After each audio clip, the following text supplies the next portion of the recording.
Pleased to have the opportunity to chair this evening's event. Unfortunately, Lord David Willetts has been detained in the House of Lords with some voting arrangements. Not quite sure what the subject is, but he sent his apologies and asked me to stand in as chair.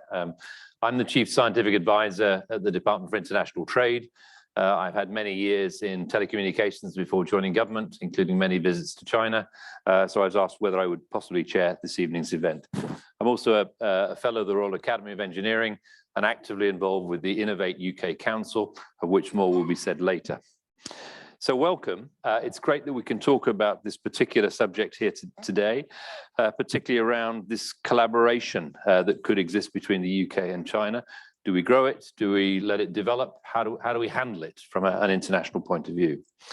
But there are already a huge number of collaborations which are associated with UK-China research collaboration. And what we can see today is the development is spanning many fields and many disciplines, not just in engineering, but in life sciences, in food security and climate change. And what we can see is that many of these have developed rapidly over the last 20 years as China has developed into the world's second largest economy.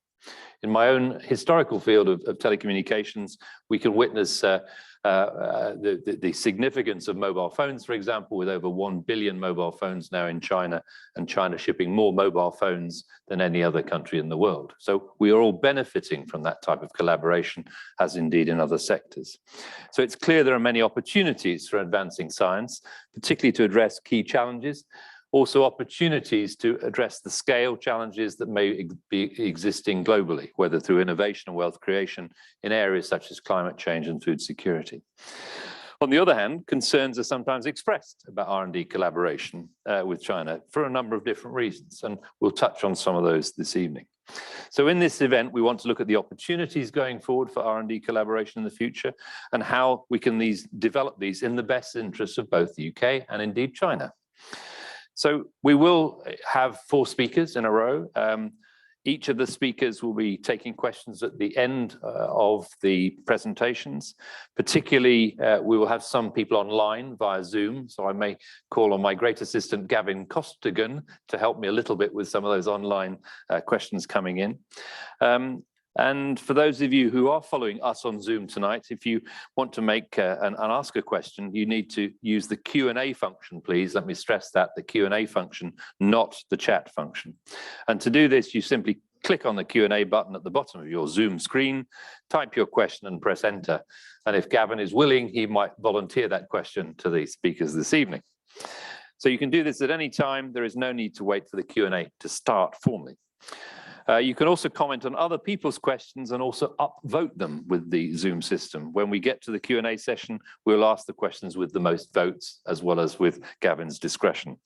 Finally, if any of you want to tweet about the event, do use the hashtag FST_UKChina. And that way we'll get more attention for these FST events, as well as the subject itself. Let me move on to the first speaker. We're very honored to have Minister Yang, who is the Minister and first staff member at the Embassy of China in the UK, and a position that he has held since 2021. Minister Yang has had a distinguished career at the Ministry of Foreign Affairs in China, most recently serving as Councillor and Deputy Director General in the Department of European Affairs. And before that, as Councillor and Minister Councillor in the Chinese mission to the European Union. Who better to start this evening's proceedings than Minister Yang Xiaoguang? Please welcome to the stage.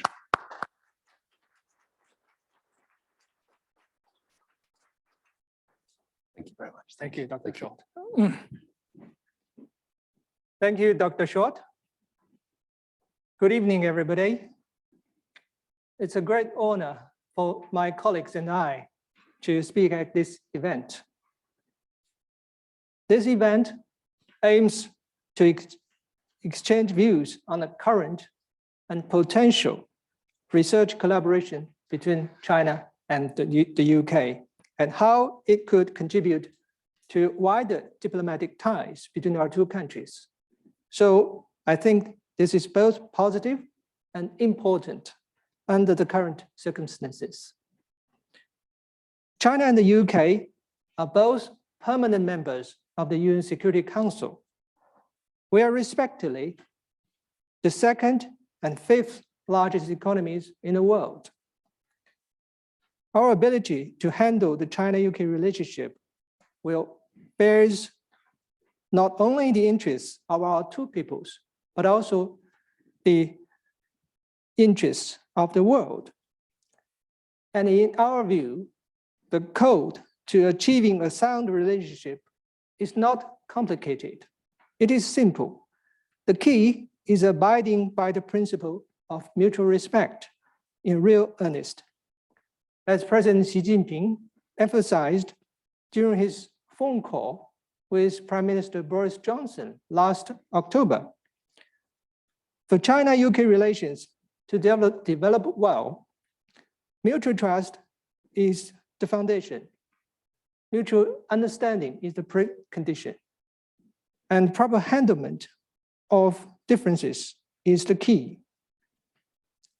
As long as our two countries follow the principle of mutual respect and develop partnership on an equal footing, our bilateral relations will enjoy a bright future.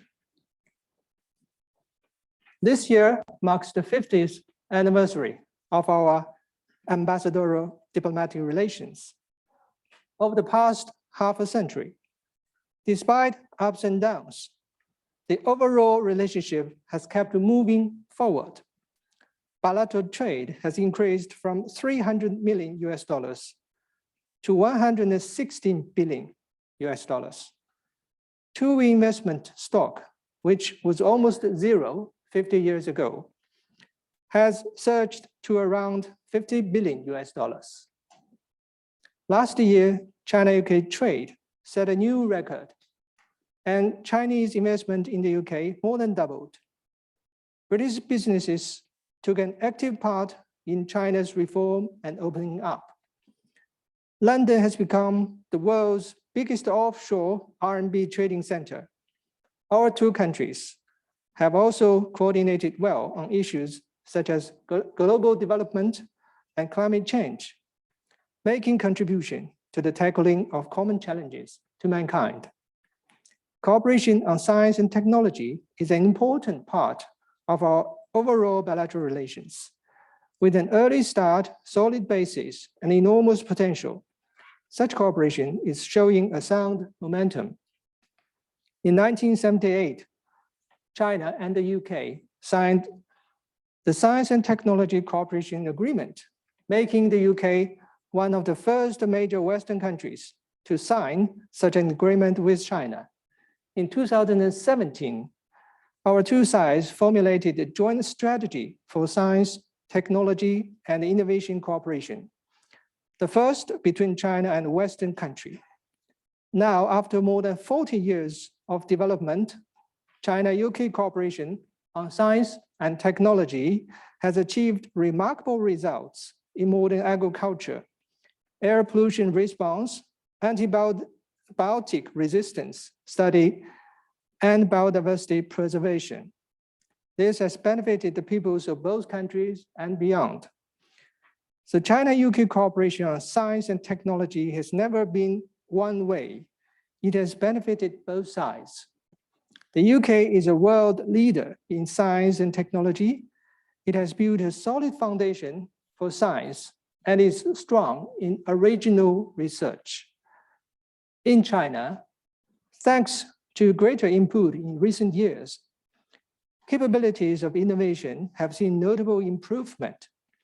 Technologies from the UK have made important contribution to China's development and progress, and cooperation with China also contributed to the UK's efforts to keep and improve its research capabilities. A recent report by King's College London shows that in Britain's universities, more than a fifth of research on many high-impact subjects involve collaboration with China. In 2019, China and the UK collaborated on over 16,000 research papers, up from 750 in 2000 and rising from just 1% to 11% of the total number of papers in the UK. China is a founding member of SKA, which is headquartered in Manchester and has taken an active part in promoting and supporting its development. In biomedicine and new energy, Chinese investment has boosted the development in these areas here in the UK. In 2021, Chinese investment added £63 billion to revenue in the UK's economy. In an age of globalization, China-UK cooperation on research is not an option. It is a must for both sides. No country can fare well all on its own amidst the leaps and bounds of science and technology development. International large-scale installations such as SKA, ITER, and CERN needs the concerted efforts of multiple countries. In the age of big data, projects such as human genome and recovery transcend national boundaries. Moreover, challenges such as COVID-19, energy crisis, food crisis, climate change, and biodiversity loss do not respect borders. They are common problems and can only be addressed through the joint response of all countries, including China and the UK. Ladies and gentlemen, through years of efforts, China has become a world leading force in science and technology innovation, an important propeller for the advance of science and technology in the world. A recent Harvard University report pointed out that China has made great progress in many cutting-edge fields and is now a global leader in many areas of innovation. Thanks to China's strategy of innovation-driven development, Chinese tech companies, both well-developed and startups, have achieved continuous progress in sound business environment and grown into multinational corporations with a global vision. They are globally competitive. China is one of the first countries to realize the commercial use of 5G technology. It has been a global leader in the building and planning of 5G networks. As of today, there are 1.56 million 5G base stations in China, accounting for over 70% of the world's total. China has the world's 40.3% of 6G patent applications, the highest share of all countries. China also leads the world on green energy technologies. It produces 70% of solar panels and 40% of wind turbines in the global market. Another field that China takes the lead is nuclear power technology. Hualong 1 technology has been widely recognized, and China's artificial sun holds the world record in terms of both peak temperature and sustaining time. In the meantime, China attaches great importance to IPR protection, providing strong support for innovation. In just a few decades, China has established a highly efficient modern IP system. In recent years, it has topped the world in the applications for both invention and PCT patents. China now ranks the 12th in the Global Innovation Index by WIPO and was the only middle-income economy that made to the top 30. Data from the China National Intellectual Property Administration show that public satisfaction of IPR protection in the country increased from 63.69 points in 2012 to 80.05% in 2020.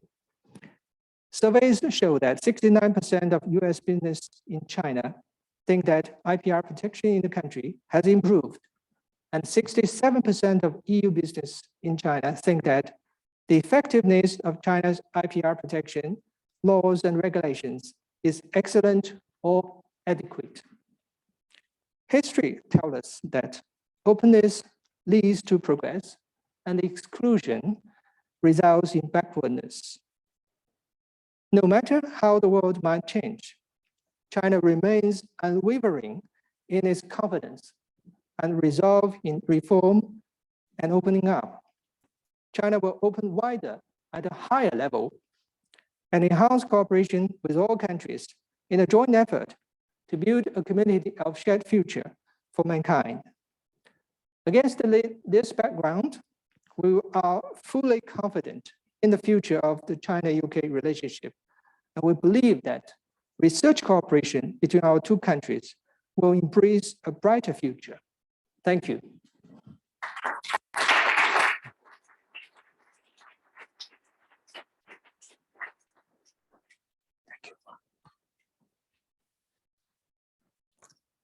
Minister Yang, that was terrific. Some great examples there and some great numbers. And I'll just remind everybody, the proceedings are being recorded. So if you need a playback of everything that was said, it's also available in recording to listen to some of those stunning numbers and the scale. It also seems to me very important when you talk about the Global Innovation Index. The UK is 4th on that Global Innovation Index, China now at 12. That's incredible. But leading players could work together based on innovation on that index. Our next speaker, I'm proud to announce, is Sir Oliver Letwin. Sir Oliver Letwin served as an MP from 1997 and in the shadow cabinet for 10 years and in government from 2010 to 2016. And through this role, he was an architect of the coalition and a senior minister for 6 years, serving as Minister for Government Policy and Chancellor of the Duchy of Lancaster. He chaired the Home Affairs Committee and a range of other cabinet committees, acting as Minister for National Resilience and was a member of the National Security Council. He retired from Parliament in 2019 and is currently a visiting professor in King's College London and is the author of the recently published book. If you've not read it, please can I commend it to you? China versus America, a warning. Maybe Sir Oliver Letwin would say a few words about that. Thank you very much.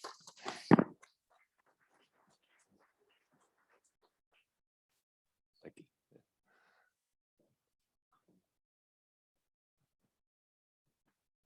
Thank you very much. I'm delighted to be here and to follow Minister Yang in his talk. I've been asked to talk about the context within which the question of UK-China R&D collaboration now arises. That's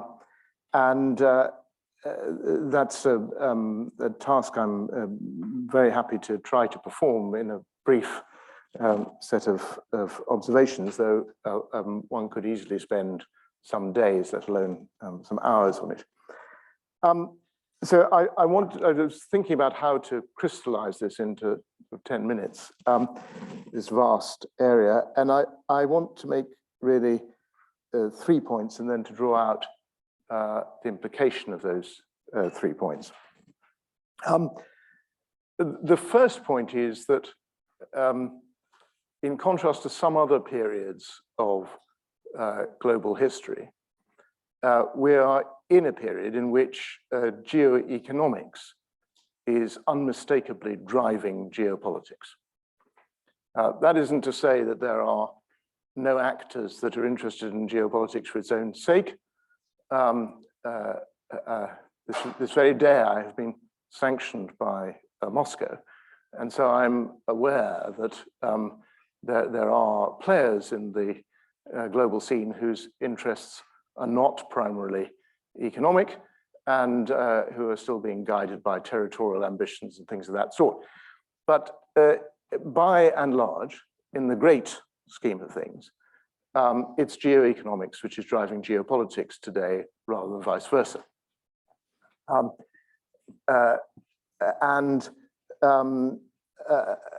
If you want a quick proof of that, which I suspect is hardly necessary, as I doubt there's anyone here who really would question that proposition. But if you do want a quick proof of it, it seems to be abundantly clear that the strategic rivalry between the US and China, which of course there is debate both in Beijing and in Washington between people of differing dispositions with differing emphases, but broadly, there is strategic rivalry between the US and China, and it's pretty bipartisan in the US, and it's pretty widely spread in Beijing, and it's essentially a geoeconomic rivalry that's going on. It's a question of whose grip on the world's economy will be greater and who will outcompete whom. It's not the old Cold War. It's not a direct ideological strife, although there are different values in governing the two systems, certainly. But actually, that's not the root of the matter. The root of the matter is there is a geoeconomic rivalry going on. We've seen that before in world history. It's broadly what happened as between the UK and Germany as an incumbent leader of the world's economy. The UK and its empire were challenged by a rising economic power, Germany, and rather interestingly, an unnoticed United States rising in economics in the beginning of the 20th century. So similarly, also India now appears as a major figure in the global rivalries because its geoeconomic position is enormously significant. So first proposition is geoeconomics is driving geopolitics rather than vice versa. Second proposition, and this is really new, although it has precedents of various kinds, I think it is to an unprecedented scale true that it's certain critical foundational technologies that are driving geoeconomics. Of course, the Industrial Revolution that led to 250 years of Western supremacy and left the Indians in the hands of the British Empire and led to what many in China regard as grotesque forms of humiliation over a long period, was a technological revolution. So in that sense, this is precedented. But that was a widespread technological revolution, covered almost every aspect of industrial production. And although it was coal-based, the technologies were enormously various. Today, the foundational technologies that are driving geoeconomics are much more concentrated. There are people in this room that know far more about this than I, and I'm certainly not going to give some absurd attempt to lecture this audience about it. But again, if one is looking for simply one salient example, it seems to be very clear that AI and big data are absolutely at the center of the economic rivalry that's going on as between US firms and Chinese firms. They are also absolutely at the center of the next wave of the industrial and post-industrial revolutions. And he who controls the data, he who is able to exploit the data through AI, has the capacity to transform almost every aspect of human life on Earth over coming decades. And this is well recognized, both in the West and in China, and indeed, well, we're at it in India and elsewhere. And those foundational technologies are therefore central to driving geopolitics.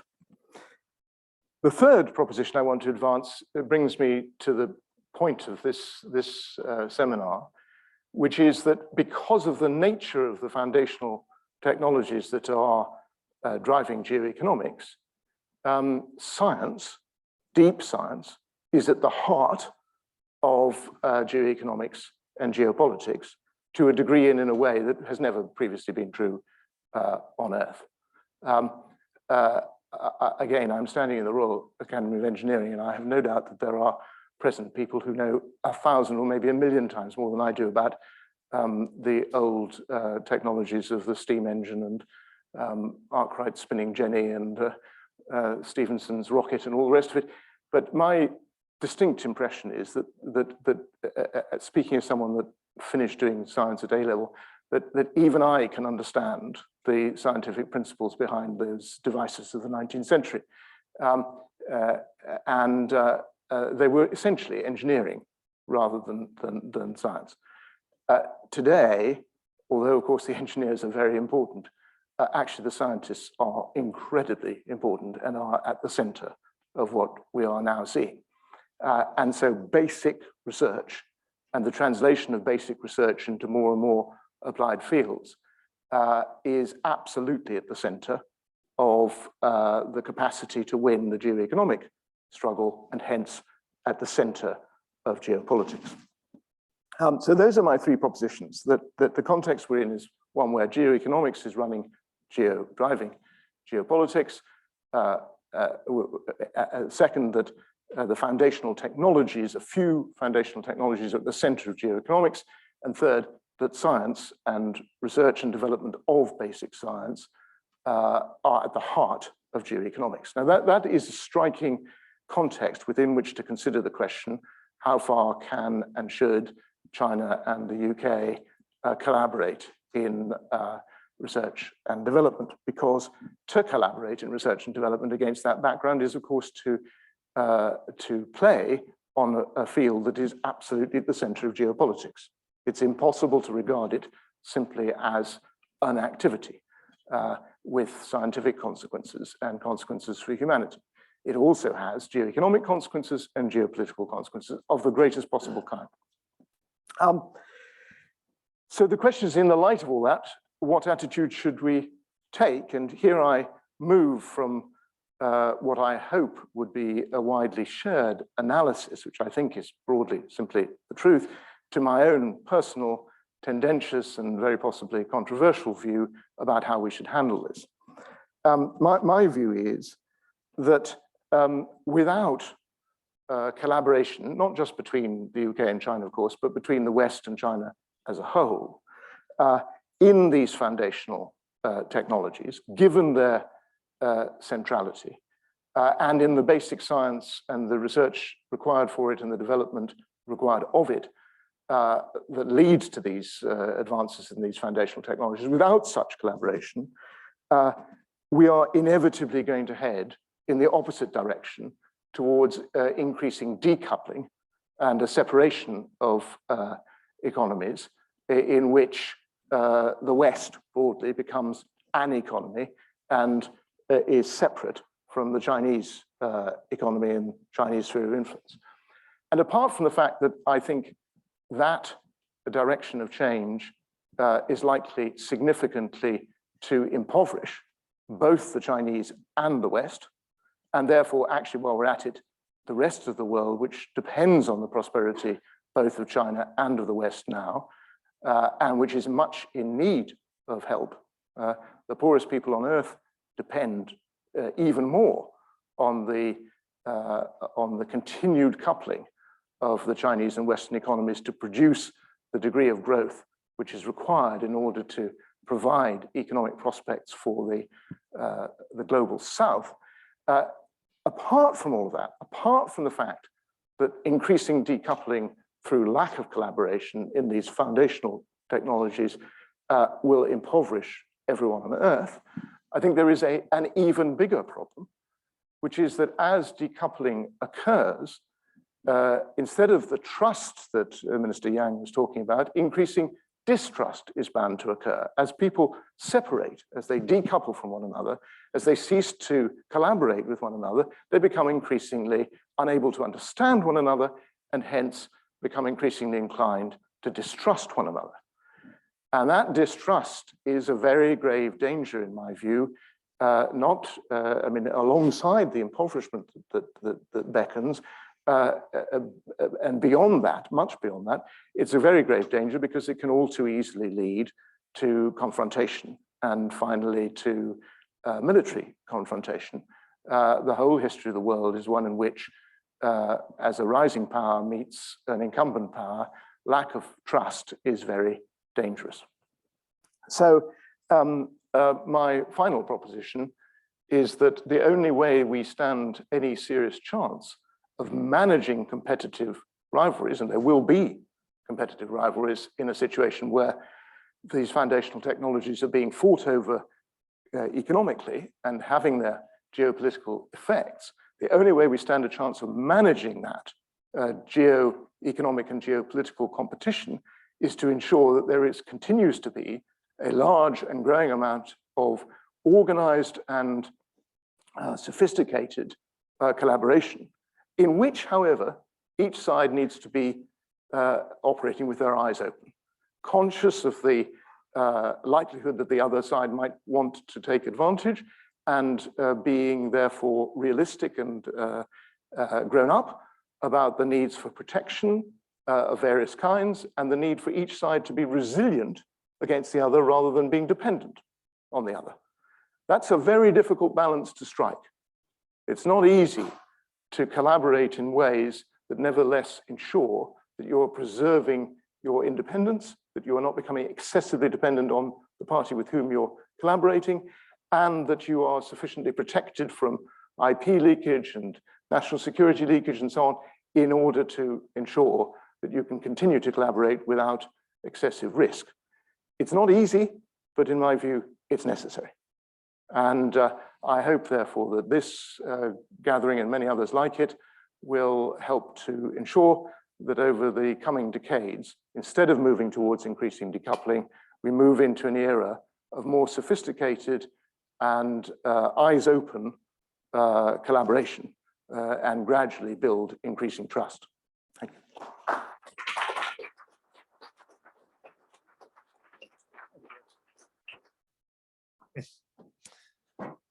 That was great, Oliver. Thank you very much. We now move on to our third speaker, who is Vivienne Stern. She is the Director of Universities UK International, which represents UK universities around the world and works to enable them to flourish internationally. She has over 20 years' experience of working in higher education policy and politics at national and international level. She was previously the head of political affairs at Universities UK and led the sector's response to several major pieces of legislation related to universities. Before that, she worked for the chair of the House of Commons Education Select Committee and as a policy specialist working on topics including quality, student experience, innovation, and university business links. Over to you, Vivienne. Thank you.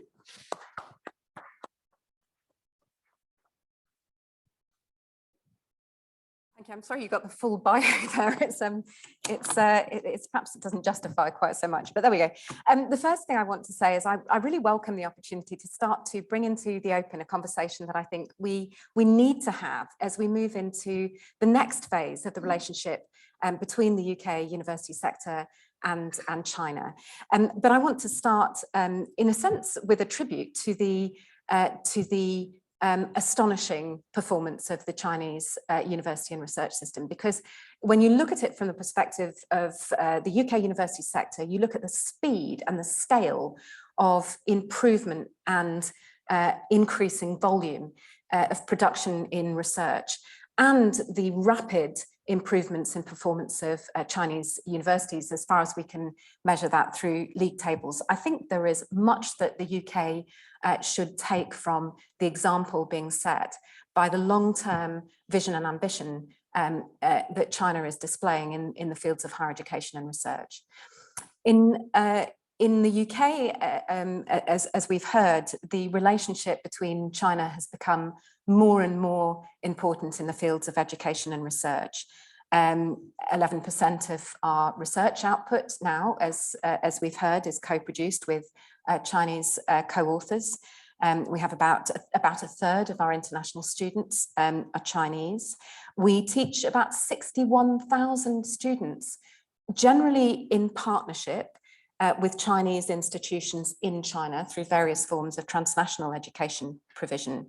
And we are proud and fortunate to have 6,000 Chinese nationals as members of staff in the UK university sector. We're deeply intertwined, and given the rising importance of China as a system in higher education and research and in geopolitical terms, in my view, it is absolutely essential that we maintain and deepen and improve the strong foundation of relationships that we have between the UK and China. And I think it's also consistent with the general principle that I think we hold certainly in Universities UK, which is that the best research is produced when people are able to work with colleagues irrespective of where they are. That our job really, as we seek to shape the international research environment should be to try to remove friction wherever that is possible. So people aren't constrained by national funding mechanisms or bureaucratic boundaries. If they have a colleague they want to work with who has access to insights, to resources, to data sets, to methodologies from which they can benefit. I mean, we are obviously in so many areas deeply interdependent, and collaboration has to be the answer to the many global challenges that we face. And so the principle that I would start from is that our job should be to make collaboration between the UK and China easier and not harder. Having said that, I think we're moving from one phase into another in this relationship, and that's partly driven by the change in China's position, not only in the higher education and research space, but in the world. It's perhaps time for us to think about the relationship we would like to have in the next decade or 2 decades, learning perhaps something from the habit of long-term strategic thought, which I think China exhibits. It's also in some respects a good time in the UK to be thinking about the nature of our international research collaboration, because we're all absorbed by the question of how we want to reform the basis for international collaboration. Leaving aside just for 1 second our relationship with Horizon Europe, BEIS is in the process of establishing a new framework for international collaboration in research. And that takes its stimulus from the UK's vision for foreign policy, which sets out an ambition for the UK to be a science superpower. And I think, broadly speaking, from my perspective, if you think that it is a good thing that our universities are able to collaborate internationally in research, the wind is at our backs. It's understood that it is a good thing for UK universities, it's a good thing for academics, it's a good thing for our economy, and it's also a good thing for the networks of relationships we have around the world. And so now's a good moment to ask ourselves the question, what do we need in order to take our relationship with China to the next level? Are there areas in which we can act to further reduce the friction that gets in the way of individual research collaboration? And there have been some great initiatives in this field, perhaps things that in the future will be less pointillist in their approach. So fewer very, very specific short-term calls that come and go in very specific areas that are constrained by rules such as the overseas development assistance rules, things that are intentionally interdisciplinary, where ODA and non-ODA funded research objectives can be brought together in a fruitful way. Expanding on mechanisms like international co-investigator schemes, which I'm sure Christopher will say a bit more about. And broadly, I think we could learn something about the deliberate and strategic approach that China has exhibited in terms of pursuing international research collaboration. If the UK is to maintain its position as one of the preeminent research systems in the world, what is it we need to do in order to leverage our existing strengths and develop new ones in areas where, frankly, the technological and competitive advantage of the future will be found?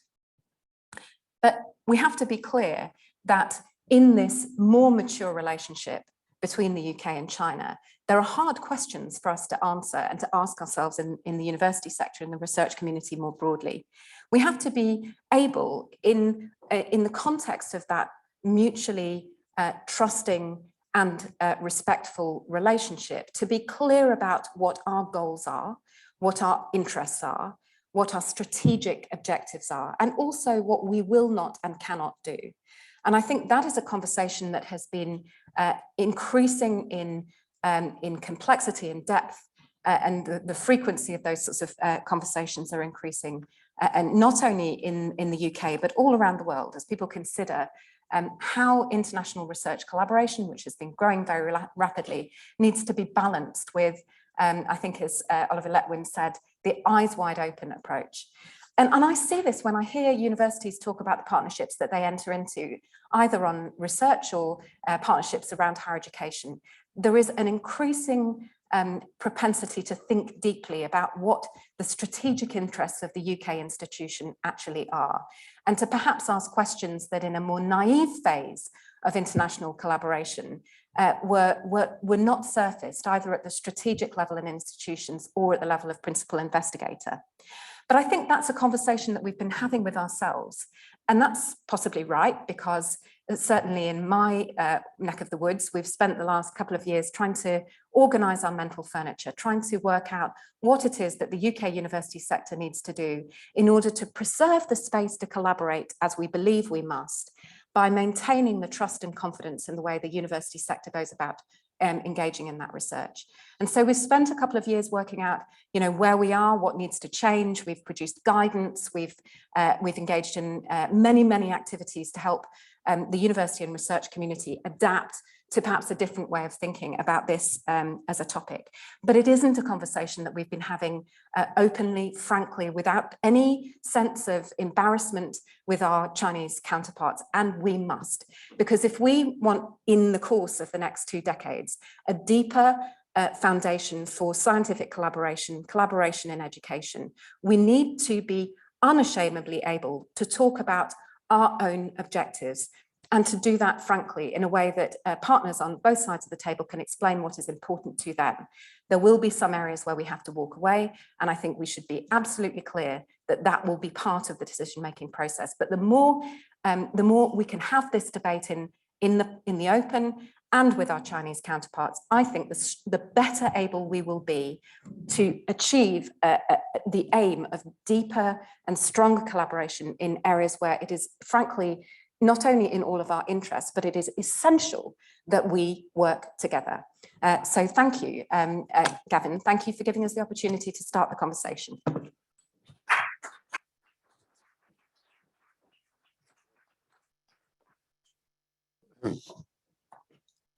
Thank you, Vivienne. To our final intervention, Professor Christopher Smith.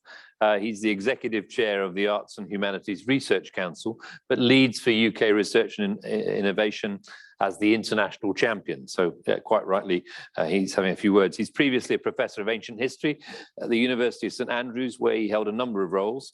He was seconded as director of the British School at Rome, the UK's leading humanities and creative arts research institute overseas from 2009 to 2017. Please welcome Christopher Smith to say a few words. Thank you.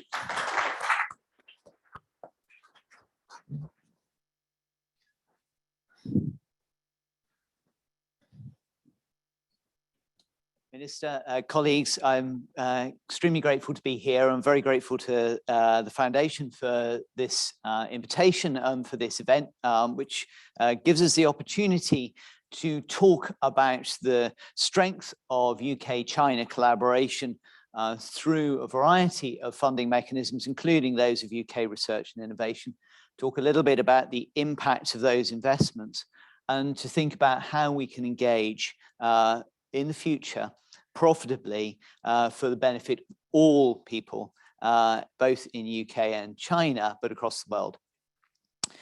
So the almost traditional nature of these bilateral or quadrilateral speeches is that we stand up and read out a list of the things that we've done, and a lot of numbers. So there are going to be some stats, which I shall go through. But I wanted each stage to try to stop and say what those statistics really mean.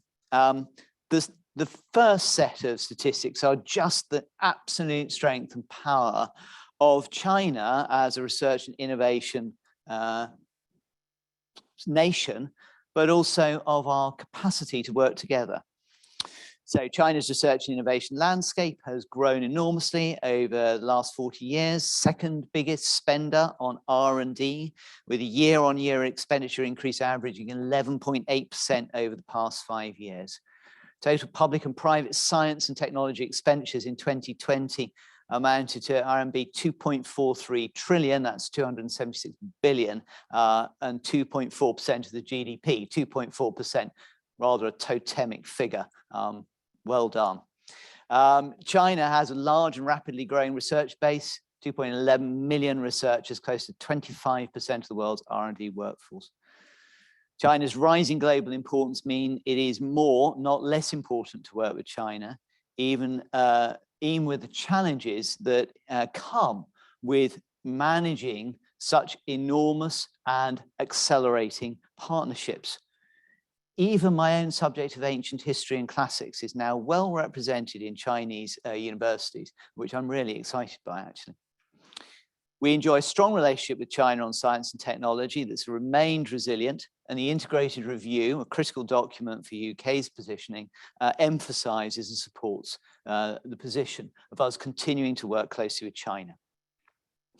2020, the UK became China's second largest partner in joint publications after the US, and we see that collaboration is mutually beneficial. Joint papers receive higher field-weighted citation indices than papers written separately for both countries. Our joint collaborative research output has more than doubled over the 5 years from 2016 to 2020. Huge numbers of papers, 9,925 papers in 2016 to 21,154 in 2020. It strike me just how long it would take any of us to actually read all those papers. But the truth of the matter is that underpinning all of these statistics is a hugely powerful set of collaborative relationships that are built from the ground, that are built from mutual respect and trust between universities and individual researchers in both countries, and then reach out to have enormous impact across the world, which I shall come on to in a moment. What has underpinned this relationship is the long history of partnership with China's best researchers and some structural features. The UK-China science and innovation relationship is underpinned by the UK-China Joint Strategy for Science, Technology and Innovation Cooperation, signed in 2017. And there is an annual flagship challenge where the UK and China agree to enhance levels of cooperation in a specific area. We've done agritech, healthy aging, and we're hoping to work further on One Health pandemic preparedness. And each flagship challenge lasts for about 3 years. And in all the presentations that I've seen, there have been really tremendous advances that have come from these large-scale, multi-year flagship challenges. And one of the reasons why they are so successful is that they are jointly agreed. UKRI's work in China is led by an expert team based in the British Embassy in Beijing that leads relationships with China's funding agencies, facilitates the delivery of joint programs, measures the impact of UK-China collaborations, and provides a voice for UK excellence in research and innovation in the world's most dynamic R&D landscape. And just as this year is the 50th anniversary of the UK Embassy, British Embassy in China, so it is the 15th anniversary of UKRI's collaboration with China via the China office. To date, UKRI has funded 682 projects, and remember, UKRI is terribly young. It's not only been around 4 years. 682 projects involving collaboration between UK and Chinese partners with a total value of £571.6 million. And UKRI works with Chinese partners through a full range of multilateral initiatives, some of which we've heard of: CERN, Dune, Square Kilometre Array, Antarctic Survey, a marvellous moment where we all came together and respected that extraordinary continent. Belmont Forum, Global Research Council, Wheat Yield Initiative, Global Alliance for Chronic Diseases, International Institute for Applied Systems Analysis, and so on.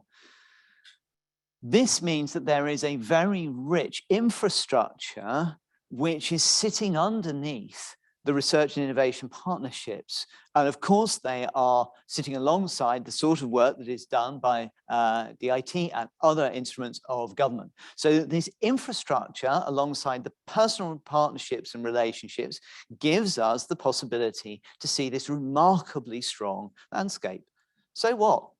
We can all sit down and write papers that nobody reads. I certainly have. And we can, all of us, do this kind of work. But what impact does it have? That's what matters. What I hope to do is mention just a few of the things that we've done, which tick some of Oliver Letwin's fundamental technologies. UKRI funded research has led to China-wide ban on colistin as an animal growth promoter in order to reduce the chance of antibiotic resistance developing, part of a global health initiative, which is so important because if our health is not there, as we have seen recently, very little can be built.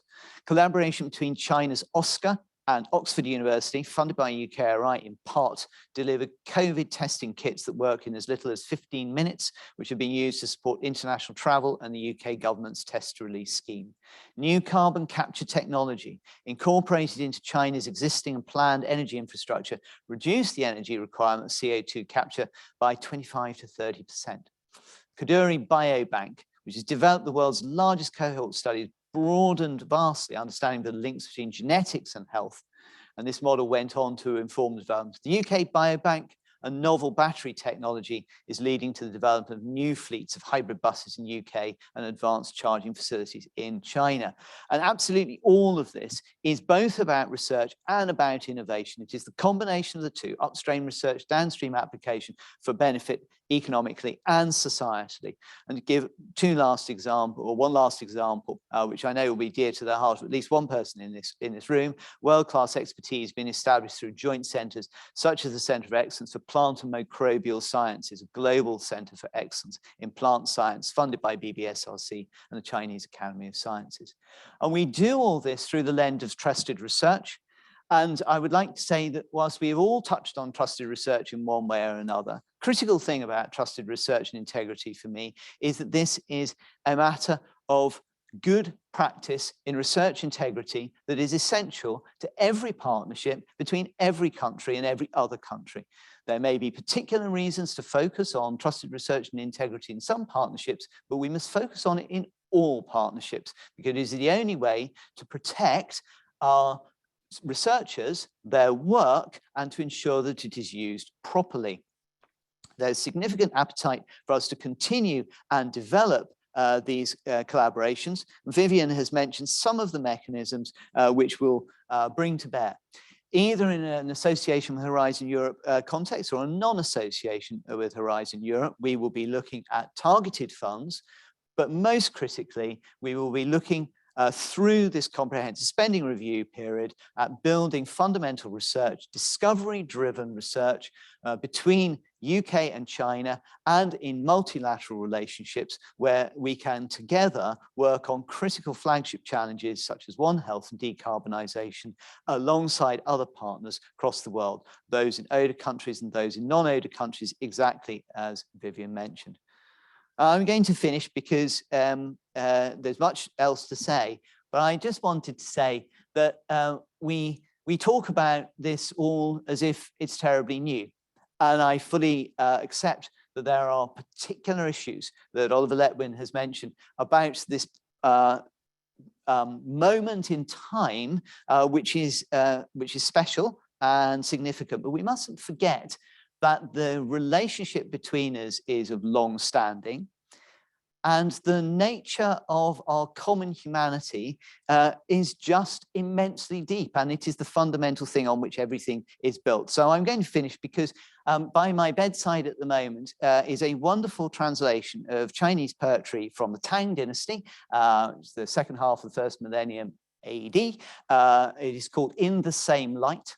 And if you read those poems by brilliant poets such as Du Fu, you're reading about exiles, people troubled by war, people losing their homes, people falling in love, people losing loved ones through illness, people finding joy in scholarship, people finding peace and tranquility in relationships with each other and looking to the future over 1,000 years ago. And here I'm just going to bring a little piece to us all in these troubled times. This is Du Fu in his scholarly moment by a tree, contemplating the world, translated by Wong Mei and Carcanet Press's fantastic book, which I really recommend, In the Same Light.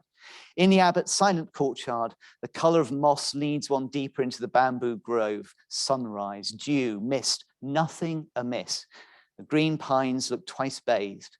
Coming off speech and words, I come too, glad of the heart's gladness.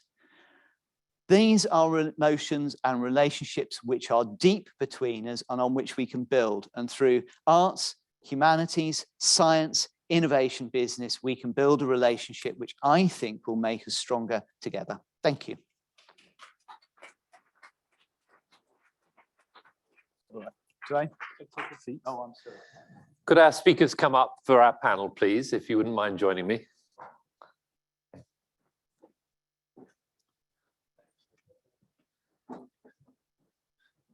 Your second seat along. You all right there? Thanks, Solomon. Okay. So rather than congest the stage, I'll do some of the questions from here, if that's all right. May I remind the audience online that we are now going to take the questions from in the room and online. And if you're on Zoom and would like to ask a question or make a comment, use the Q&A function, please, as well as asking your own question. You can upvote other questions, as I said earlier, and I can then see which online questions get the most votes. May I take the privilege of just asking a couple of chairman's questions first, and then we'll take the floor here and then online after that, if that's okay with you. If I can start maybe with a slightly more controversial question. I think you're all enthusiastic generally towards collaboration, but could you give a few examples each of particular areas where you would like to see more collaboration between the UK and China, and areas where you would like to see less collaboration between the UK and China, perhaps with reasons why? Who would like to go first on the more or less question? Feel free, Christopher. Do I have to put this microphone? Your microphone is on unless you switched it off. Okay. Oh, good. All right. Splendid. Can you hear me? Yes. More creative industries. AHRC is working with Shanghai Academy, Theatre Academy, on the possibility of innovation incubator around creative industries. I think this could be an exceptionally exciting area, not just because of the possibilities of the creative industries as in and of themselves, but of the impact that those platforms have and the audiences that they bring together. So that would be my more. And the less? And the less, I think this is difficult. Let me put this in a slightly different way. Rather than think less about a particular area, I wonder whether the pace of publication that we're driving ourselves to is actually inimical to the very best science. I mean, there's a bit of a race to push the papers out and so forth, and we measure by depth rather than thickness of citations. I'd love to see us really getting very good at slow science. Let's talk later about slow science. Vivienne, any more or less examples, please? So I like the creative industries idea, but I'm going to say climate, because I think that there is no greater challenge facing us all, and China's role in working with partners, with other great research partners, and I obviously would put the UK amongst them, is essential to the future of mankind. So I would say much more collaboration on addressing the challenges of climate change and the various actions we will need to take to adapt to the reality of the change that is already happening. So that's what I would say.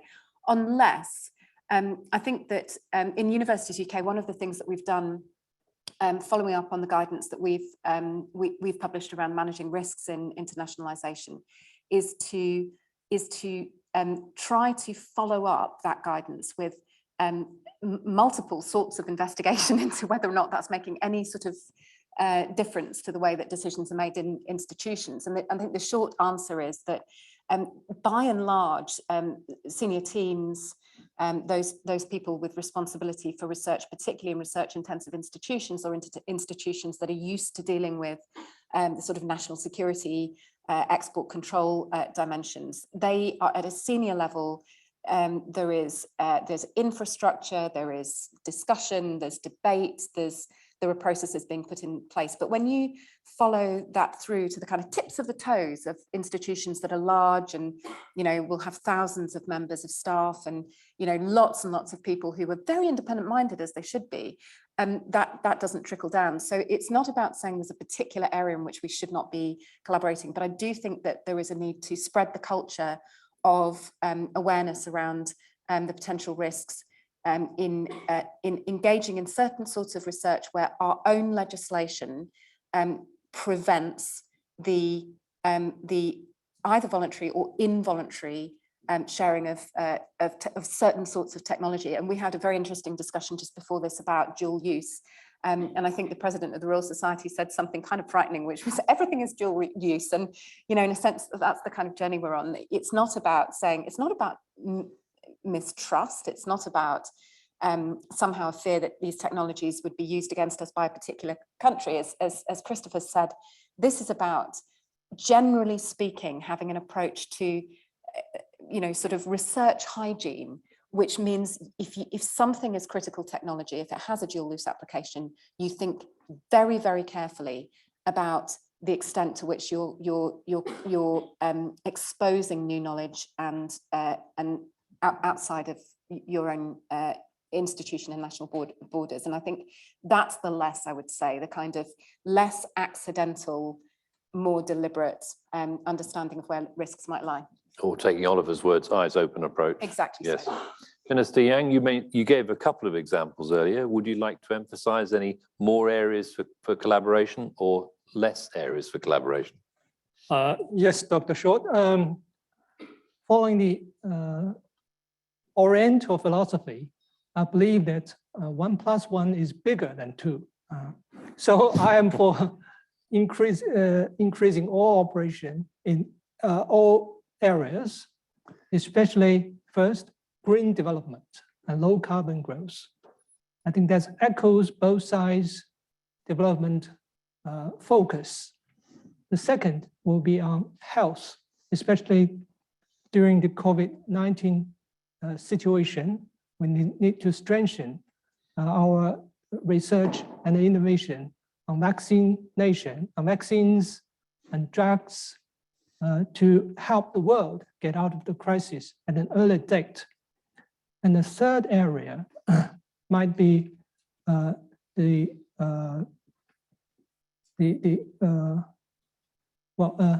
artificial intelligence, or AI.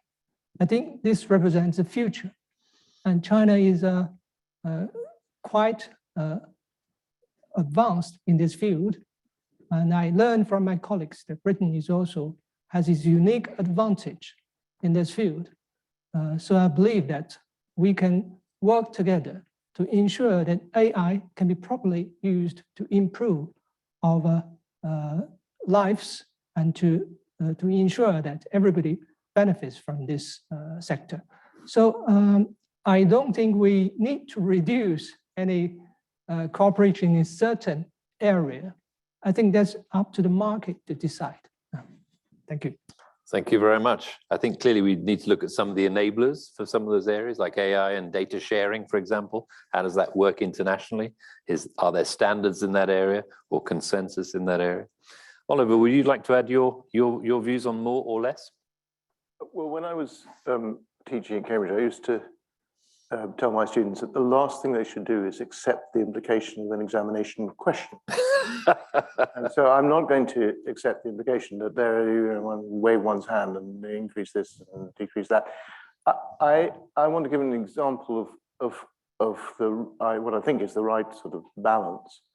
I'm associated with a wonderful institution that we've created in the UK called the Faraday Institution, which some people in the room may be aware of, some people perhaps watching are aware of, which is designed to fund and monitor and encourage fundamental research in battery science, but then also to find ways of carrying that into development and commerce to the advantage of UK industry, create a UK battery manufacturing industry, and hence to sustain a UK car industry in the future.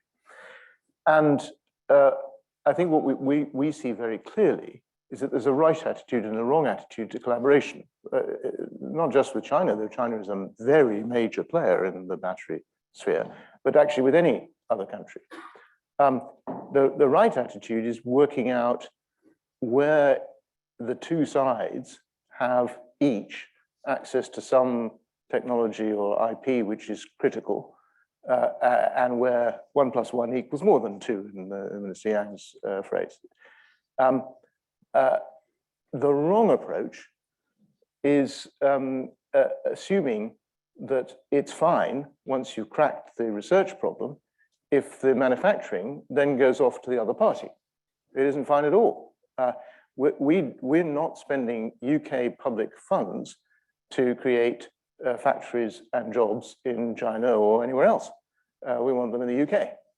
And so the right attitude is to enter into productive collaboration where both sides have something to offer and the sum of the parts is greater, the whole is greater than the sum of the parts, but to ensure that it's greater not just for one side or for the other side, but that each side wins and there is actual economic beneficial effect in both places.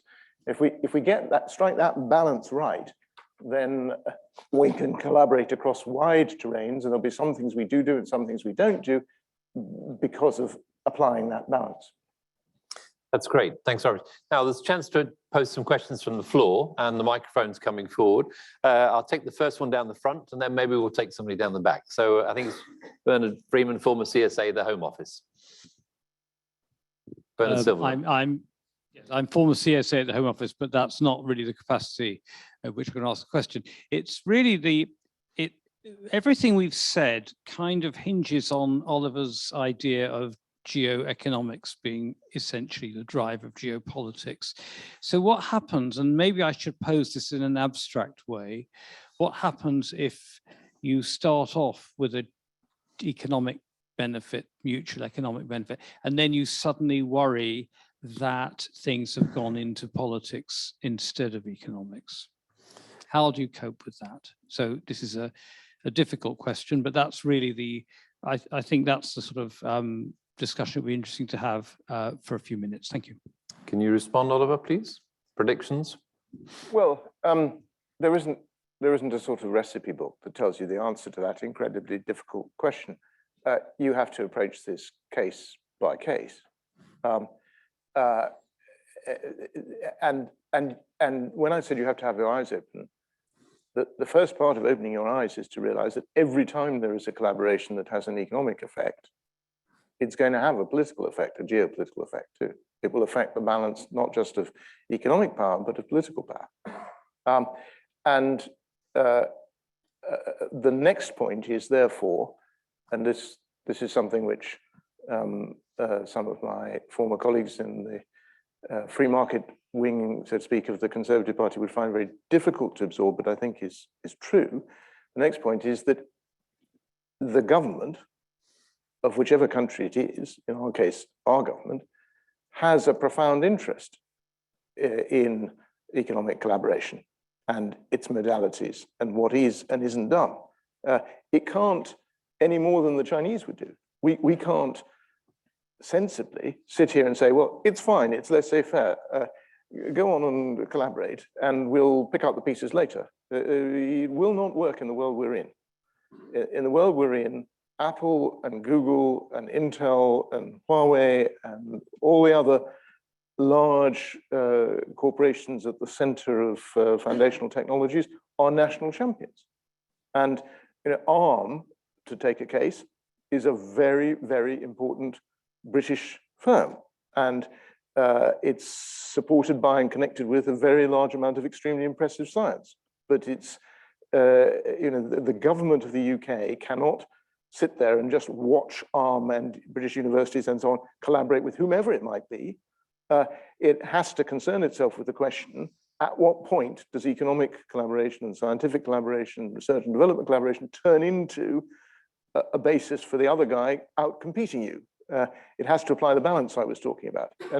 And if that balancing act is seriously engaged in, if government develops the capacity to involve itself in these things in an intelligent way so that it doesn't balk really productive research, the point that Vivienne was making, but does actually invigilate, then it will be doing exactly what the Chinese are very good at doing.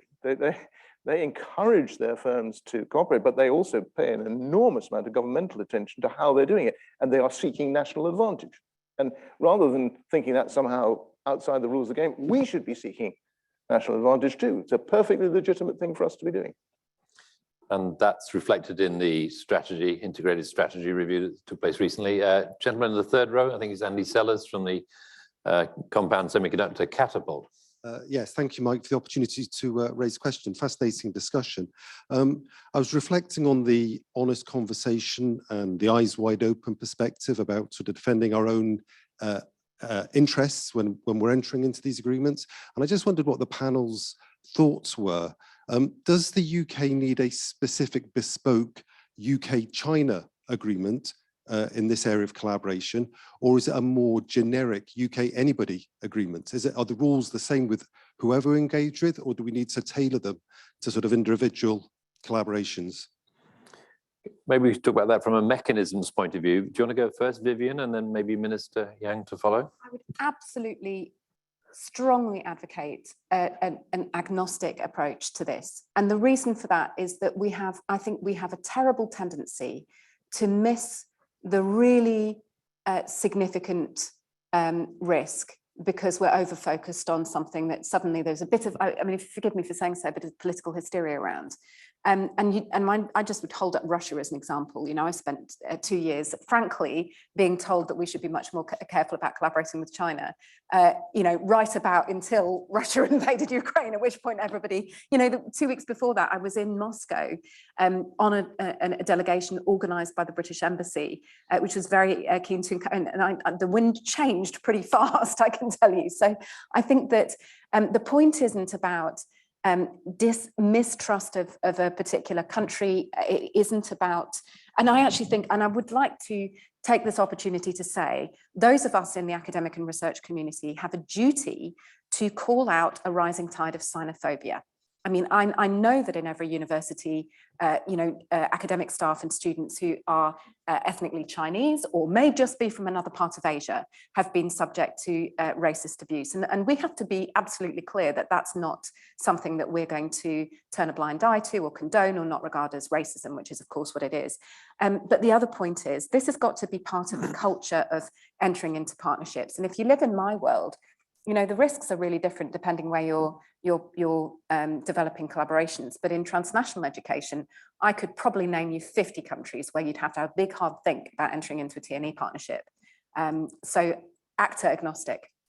And you might want tripartite or quadripartite or multi-level collaboration as well. So not to be too prescriptive, but maybe mechanisms that are practical and flexible.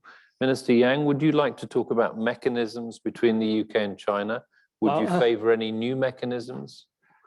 Well, I should say that we respect the British choice. If you ask me the other way around, whether China should establish a mechanism of cooperation with other countries, I think no. I think no.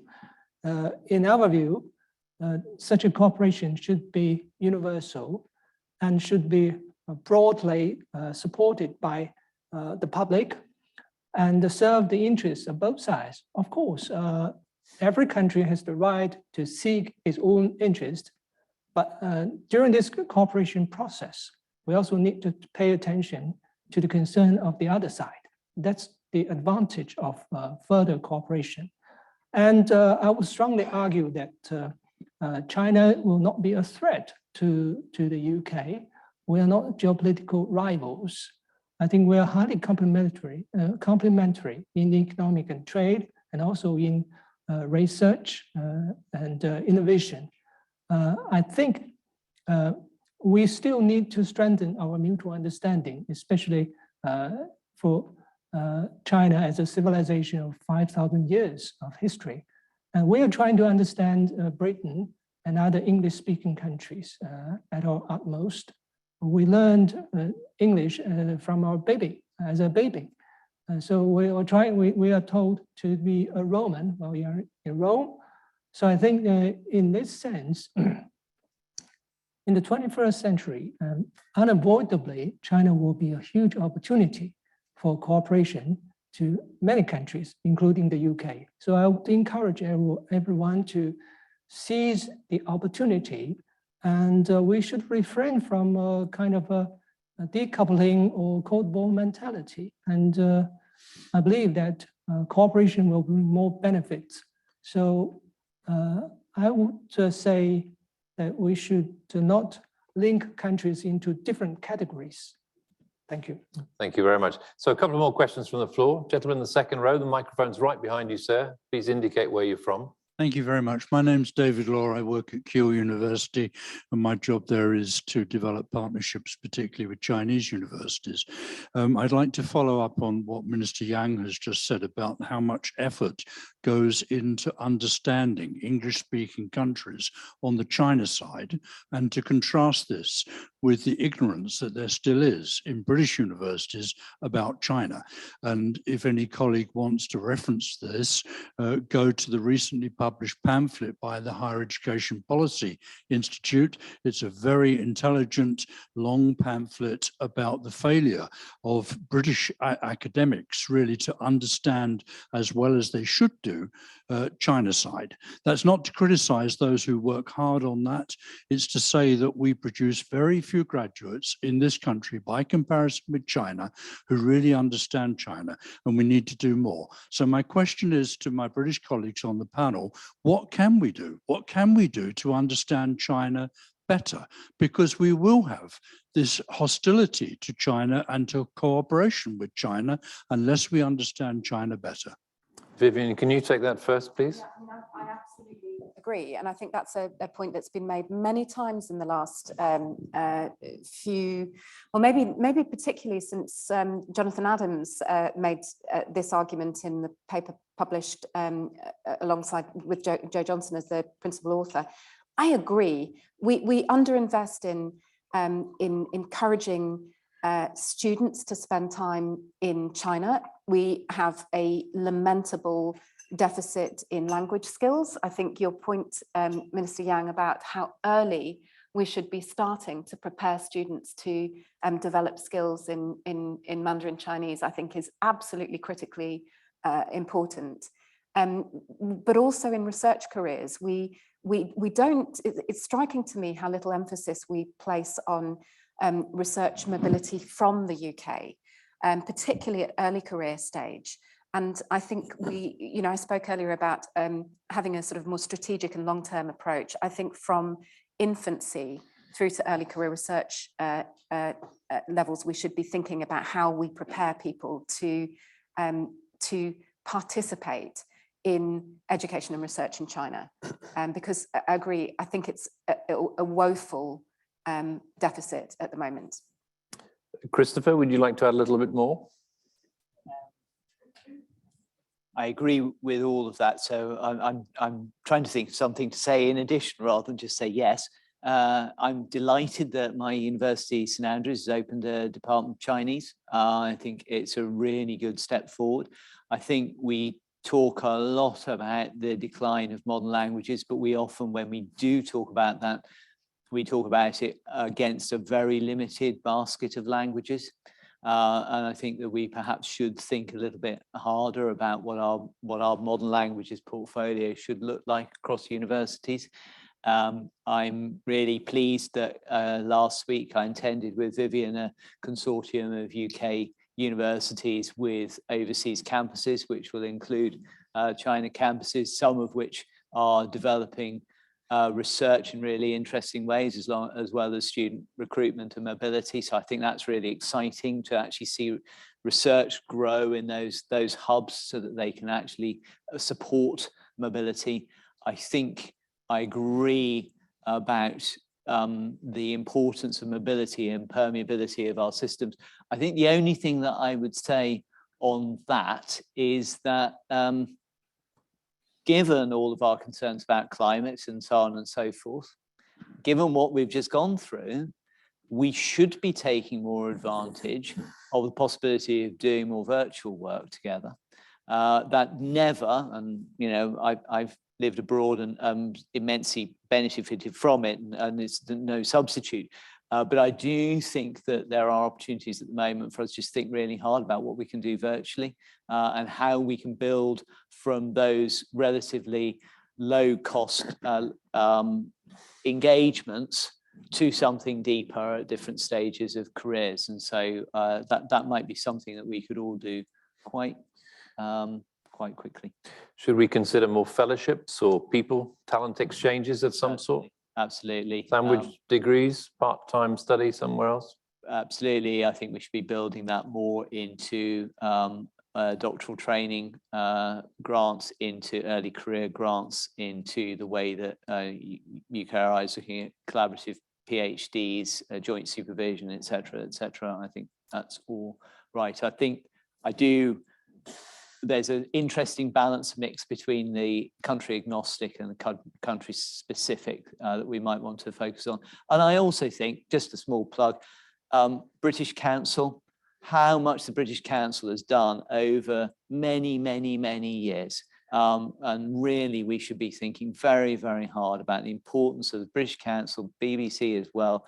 These kind of organisations have done so much to support that engagement, which we overlook and undermine far too frequently, in my opinion. So it sounds like we've got a lot to build on. I'd like to take another one or two more questions, then move to the online. So gentlemen in the second row along. I think it's Peter Marsh there. Yes. Thank you. It's Peter Marsh of Made Here Now, which is a manufacturing website. We've heard a lot, of course, about how important this sort of collaboration is, and I've no doubt that's true. We've also just heard a lot of British academics aren't really very good at collaborating with Chinese because they don't know anything about it, or words to that effect, and you've agreed. I know myself of a number of British companies which really have struggled with when they're trying to collaborate with people in China for cultural reasons as much as anything. So, what are the success stories here? Can anybody tell me and the room where have there been really good examples where, on a research or commercial level in science and technology, where something really good has happened, either tangible products which we can buy, or just really good examples of scientific endeavor, like Chinese and British astronauts working together on a space station or something like that. Anybody got any success stories? Who would like to start with success stories? I think, Christopher, you did give some earlier on about the research side, which has been collaborative. Well, I may have a go. I mean, I'll just expand a little bit more on the Oxford collaboration, because I had the privilege of being present virtually at the opening of some of the things that they were doing. I mean, if you look at what they're doing in this extraordinary collaboration, I'm just whizzing through the website at the moment: mathematical modeling and data analytics, nanotechnology and functional materials, environment and biotechnology, biomedical engineering and healthcare, which included those 15-minute test kits that are absolutely fundamental and have been to all of our lives whilst we excavated the back of our nostrils for the past 2 years. That is enormous, but it doesn't stop just in the COVID pandemic. That is underlying technology that will lead to innovations that will be profitable for UK and China in exactly the way that Oliver Letwin has talked about. And I think that it's building jobs in both countries. It's building phenomenal fundamental research and really innovative ways of working together. They've got this fantastic building which is constructed precisely to make researchers who wouldn't ordinarily talk to each other, the Oscar Suju Center for Advanced Research, wouldn't talk to each other, actually putting them into a room, into a building which is designed for collaboration. I think it's an immense success story, and hats off fantastically. Let's bank that one, give Oliver a chance for a few comments. Yes, I want to give an example which I think is probably one of the most overlooked facts of recent global history. You'll recall that at the beginning of the COVID-19 pandemic, there was an enormous amount of friction between President Trump and President Xi, and there was a huge war of words. To my mind, not productively. But underneath the radar, something completely different was happening, not just Oscar later, but right at the beginning. Chinese researchers who had developed relations with Western researchers passed to the Western researchers the sequencing of COVID, without which it would have been enormously delayed, the development of the vaccines that were the triumph, the sole triumph, if you like, of the whole COVID episode. I mean, it's a lamentable episode in the incapacity of the world as a whole to deal with the pandemic. We've all suffered from deficiencies of policy and implementation, the UK included. But there's the triumph of the vaccines. And of course, we concentrate, and rightly, on the huge success of Oxford scientists and AstraZeneca and parallel things going on in Germany and the United States and so on, and indeed in China and elsewhere. But that would not have been possible without collaboration developed at researcher to researcher level that withstood the geopolitical pressures. And I think that's a pretty signal indication of the depth and importance of these things. There are millions and millions of lives at stake in getting these kinds of collaborations right. We're not talking here about something marginal. And when various of the speakers, including Minister Yang, have talked about the need to collaborate in global public health, that is a terrain of fantastic richness. It is impossible to solve the antimicrobial resistance problem without collaboration between the West and China. There are 1.3 billion people in China, and there are billions of people in the West. Without cooperation between the two, you cannot solve AMR. So it's not just that there are examples of signal success, it's the need is urgent and dramatic in scale. If I may add, also our neighbours, the Royal Society, have long-standing engagements with their opposite number in China. Also, the Royal Academy of Engineering. I chair the International Committee here in the Royal Academy, and we have relationships with the Chinese Academy of Engineering and indeed the US Academy of Engineering. 2 years ago, we did a Global Challenges program, and we had students from all over the world working on common global challenge problems.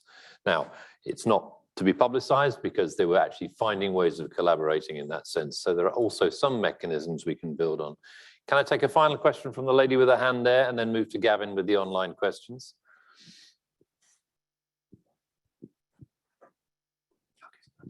Hi, thank you, Dr. Karen Salt, UKRI. I wanted to actually ask the question that you've circled back to with the panelists, but actually to prompt and provoke us to actually think about how we might actually share these types of partnerships and the types of knowledge and the deep strategic thinking. It's great if we can point to examples of different types of things in different fields. We've also talked much more tonight about what are the different areas where collaboration can happen.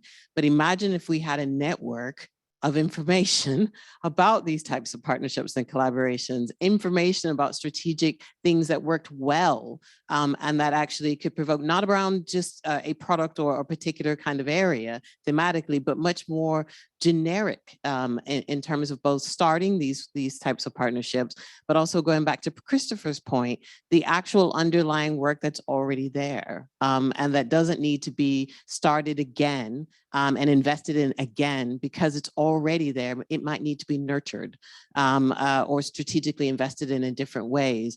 So I appreciate Peter's question about can we point towards a particular type of thing that works, but I would like to call for that sort of more collective understanding and knowledge and strategic gathering, because I think that's where we're going to get an immense amount of value as we try to scale up these types of partnerships moving forward.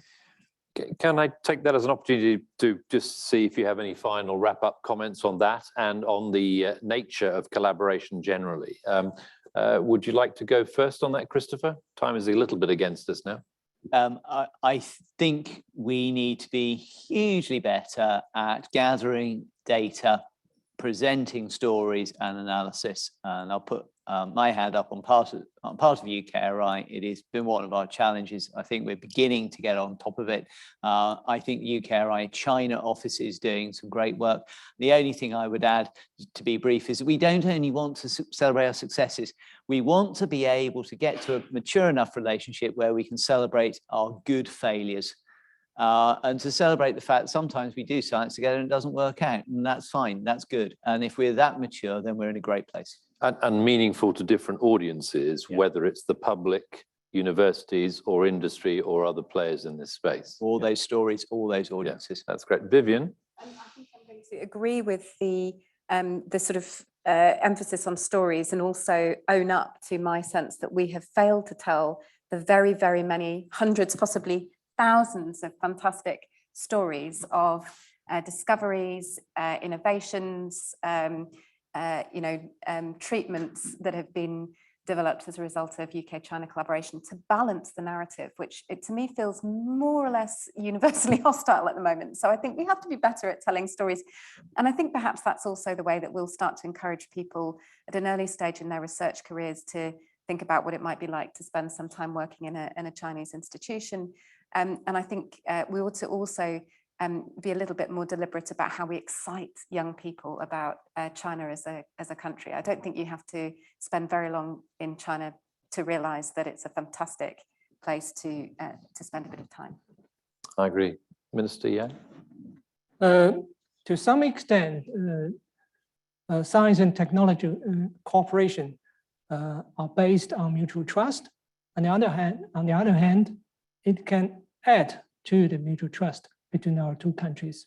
So we believe that we are complementary to each other, and China has a super large market of 1.4 billion people.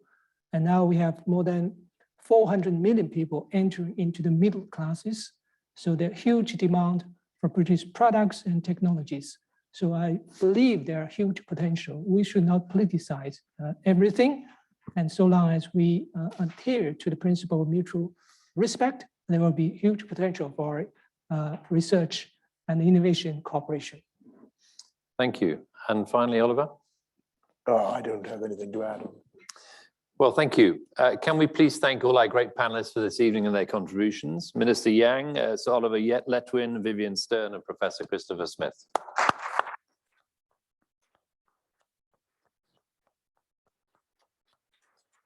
And just to let you know, there will be an email survey following this event, and we very much appreciate your feedback, the good bits, the bad bits, things that were missing, suggestions, all welcome. We didn't have any online questions, so it's not that I just switched off Zoom. Let me stress that. There were no significant ones. But the next meeting of the Foundation for Science and Technology is on the 18th of May, and the topic will be increasing interdisciplinarity in UK R&D. And the speakers include Professor Dame Ottoline Laser, the Chief Executive of UKRI, and the details are available on the FST website. So thank you for everybody who's joined us here today and online, all of you. There will be apparently canapes and drinks served outside. Please do networking and give us the good feedback to say what the FST can do better. And thank again all our speakers for taking part. Thank you very much.